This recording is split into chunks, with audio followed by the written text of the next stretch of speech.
الفنانة الجميلة ياسمين عبد العزيز بعد ما زعلت جمهورها كده إنها مش هتظهر السنة دي في رمضان ومش هتعمل أي عمل فني درامي في رمضان 2024.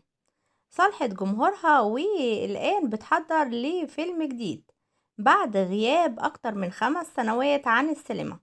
تعالوا نشوف ايه الأخبار، بس ما تنسوش تشتركوا في قناتي لو أول مرة تشوفوني وتحطوا لايك جميل زيكم.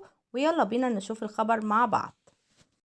بعد غياب أكتر من 5 سنين عن السينما، بتحضر الفنانة ياسمين عبد العزيز لفيلمها الجديد اللي بتعود بيه للسينما، وإن شاء الله تكون عودة قوية. وتواصل ياسمين عبد العزيز تحضير للفيلم واستعداد للتصوير خلال الفترة المقبلة. وكانت آخر المشاركات السينمائية للفنانة ياسمين عبد العزيز فيلم الأبلة طمطم عام 2018، وشاركها في البطولة الفنان حمدي المرغلي وبيومي فؤاد ومحمد محمود ومصطفى أبو سريع والفنانة القديرة إنعام سالوسة، وهو من تأليف أيمن وطار وإخراج علي إدريس. وتصدرت ياسمين عبد العزيز محركات البحث جوجل خلال الساعات الماضية بعدما نشرت صورتها مع الإعلامية الجميلة منى الشاذلي.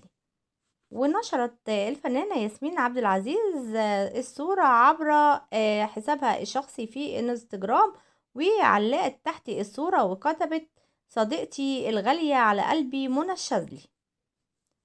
ومن المقرر أن تغيب ياسمين عبد العزيز عن موسم دراما رمضان 2024 اللي خلى الجمهور يزعل جدا منها، إنها دايما كانت متعودة السنين اللي فاتت إنها تنزل كل سنة مسلسل في رمضان، وكان الكل بيستنى المسلسل بتاعها.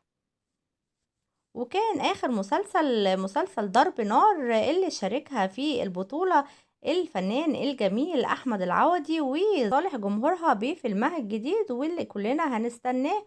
ويا رب كده يكون فيلم جامد جدا ويكسر الدنيا، لأن كلنا بنحب الفنانة الجميلة ياسمين عبد العزيز.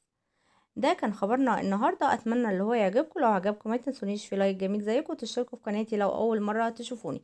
دمتم في حفظ الله ورعايته وأمنه، مع السلامة في خبر جديد.